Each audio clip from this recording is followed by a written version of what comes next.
Assalamualaikum warahmatullahi wabarakatuh.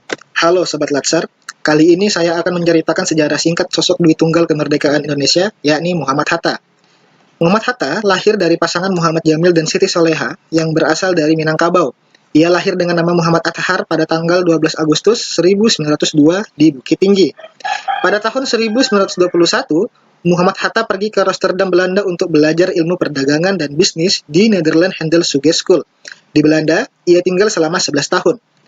Keinginan dan semangat berorganisasi Bung Hatta makin terlihat saat beliau mulai aktif di kelompok Indis Vergening yang merupakan perkumpulan pemuda-pemuda Indonesia yang memikirkan dan berusaha memajukan Indonesia. Januari 1925, organisasi ini dinyatakan sebagai organisasi politik yang kemudian dinamakan Perhimpunan Indonesia.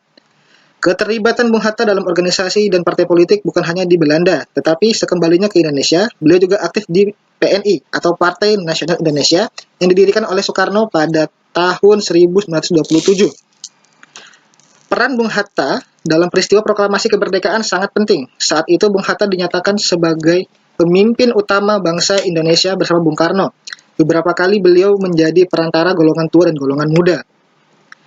Pada tahun 1956, ia mundur dari jabatannya sebagai wakil presiden karena berselisih dengan Presiden Soekarno. Pada akhirnya, Bung Hatta wafat pada tanggal 14 Maret 1980 di Rumah Sakit Cipto Mangunkusumo, Jakarta. Setelah 11 hari ia dirawat di sana. Hal yang membuat saya sangat mengidolakan Muhammad Hatta ialah sifat tidak gila jabatan.